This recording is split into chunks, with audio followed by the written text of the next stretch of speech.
Fines de febrero de 2020 en América Latina. En ese momento se hablaba de una epidemia que se había originado en China y que afectaba a gran parte de Europa. Pero de pronto se detecta el primer caso oficial en la región y poco más de 2 semanas después, la Organización Mundial de la Salud le pone nombre. Se trata de una pandemia del llamado nuevo coronavirus. Un año después, la Organización Panamericana de la Salud lanza la advertencia de que pese al deceso de contagios en Latinoamérica, la región aún no está fuera de peligro. Bienvenidos a nuestro especial de coronavirus. Soy Juliana González y los saludo desde nuestros estudios en Berlín. Un día como hoy, hace exactamente un año, la ciudad de Sao Paulo, en Brasil, anunciaba el primer caso del nuevo coronavirus que ahora conocemos como la COVID-19. Una fecha que marca el inicio de la pandemia en América Latina. Las medidas para contenerlo se tomaron rápidamente en muchos países, mientras que otros, como Brasil y México, han sido erráticos en su manejo. Esto sumado a las graves fallas estructurales como la pobreza, la informalidad laboral, la corrupción estatal han permitido que el virus tomara la delantera y dejara al descubierto el verdadero precio de la inequidad. Así llegó el virus a América Latina, de forma anónima y previsible. Sao Paulo, la ciudad más poblada del continente, reporta el primer contagio de coronavirus en suelo latinoamericano hace un año, el 26 de febrero de 2020. Se trata de un hombre sin identificar de 61 años, que acaba de regresar a Brasil desde Italia. Es un virus nuevo. Puede mantener el mismo patrón de contagio y transmisión que está teniendo en el hemisferio norte. Las infecciones se multiplican en las próximas semanas por toda la región. Entre marzo y abril, el impacto de la crisis en Ecuador muestra que la pandemia va a causar estragos en América Latina. En Guayaquil colapsan hospitales y servicios funerarios. Se ven cadáveres en las calles. El miedo a imágenes similares lleva a países como Perú y Argentina a decretar estrictas cuarentenas preventivas. Pero la dura realidad de la región, donde gran parte de la población sobrevive trabajando día a día en las calles y los servicios públicos sufren carencias crónicas, resta efectividad a las medidas. Pese a una cuarentena que será una de las más largas del mundo, Perú se convierte en uno de los países más castigados por la COVID-19. Pero sobre todo 2 países centran las críticas por su gestión errática de la crisis: México y Brasil.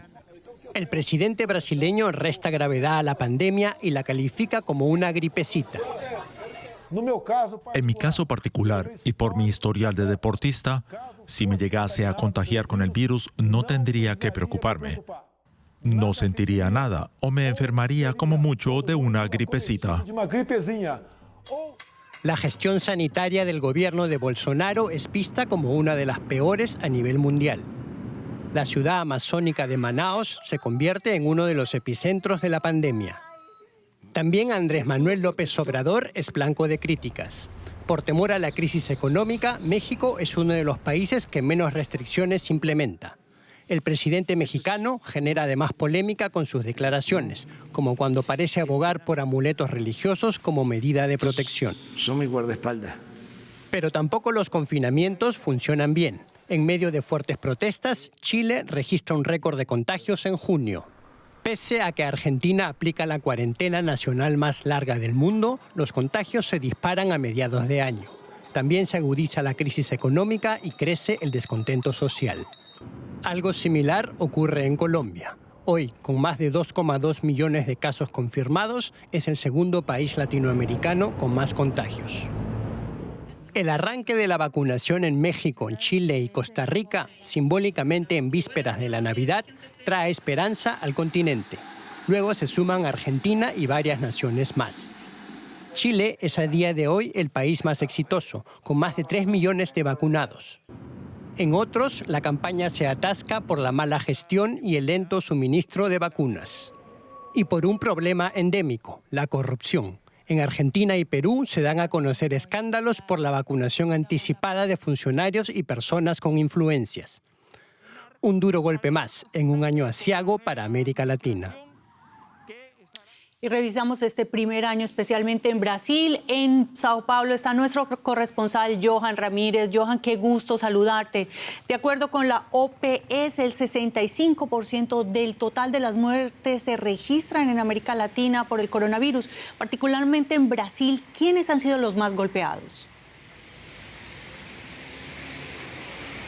Juliana, en realidad en este país no se podría hablar de un sector en particular que hubiese sido más golpeado que otros, como en otros países que se podría decir que, bueno, la población más pobre, claro que los pobres han sufrido más, pero fíjate, Sao Paulo, esta ciudad en la que estoy, que es la que tiene el mayor Producto Interno Bruto del país, una de las ciudades más ricas de Brasil, es la que registra la mayor cantidad de contagios. Más de 2 millones de contagios se registran en esta ciudad, prácticamente 20% del total de contagios que se reportan en Brasil actualmente. Y en este momento, pues la situación en la ciudad es bastante crítica en el estado de Sao Paulo, pero no solamente acá. Esta mañana, Juliana, durante toda la mañana era muy impresionante ver cómo llegaban las noticias de todo el país, donde se anunciaban nuevas restricciones, endurecimiento de las medidas restrictivas para tratar de contener la pandemia. Eso muestra que en realidad de todo el país, del norte, del sur, del centro, de todo el país, todo Brasil está sufriendo en este momento los embates del coronavirus, no solamente del coronavirus que conocíamos hasta ahora, sino de esas nuevas cepas. Más de 30 cepas se han detectado en Manaus, una de ellas, la más fuerte, la que pues por supuesto le ha dado la vuelta al mundo en las noticias. Pero todo esto para decirte, Juliana, que todo Brasil en realidad está afectado por la pandemia. Y si nos centramos un momento en Manaus, Johan, que presenta cifras dramáticas. Por ejemplo, solo en enero las muertes registraron un 630% de aumento. ¿Por qué está tan afectada esa región en particular?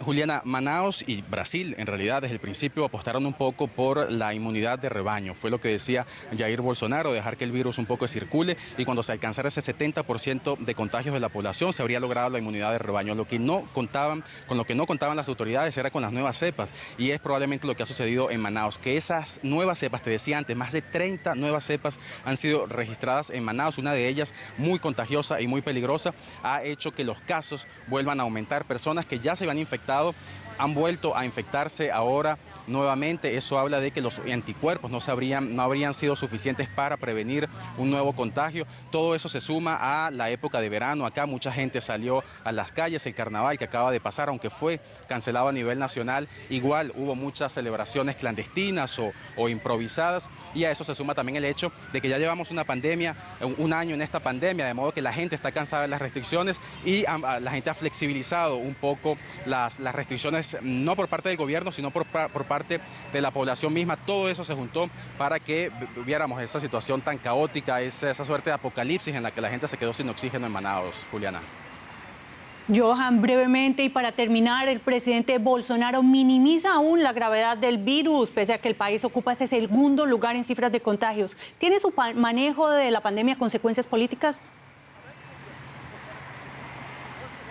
Pues la pandemia no es que tiene tintes políticos, es meramente política. Jair Bolsonaro ha utilizado la pandemia como una herramienta política de cara a las elecciones de 2022. Sus opositores también, João Doria, el gobernador de esta ciudad, también la usa para decir que su mala gestión es una razón para que él deje el gobierno. João Doria aspira a las elecciones presidenciales del año próximo, de modo que la pandemia lamentablemente en este país se ha politizado y eso ha generado mucho caos y muchas muertes en este país, Juliana.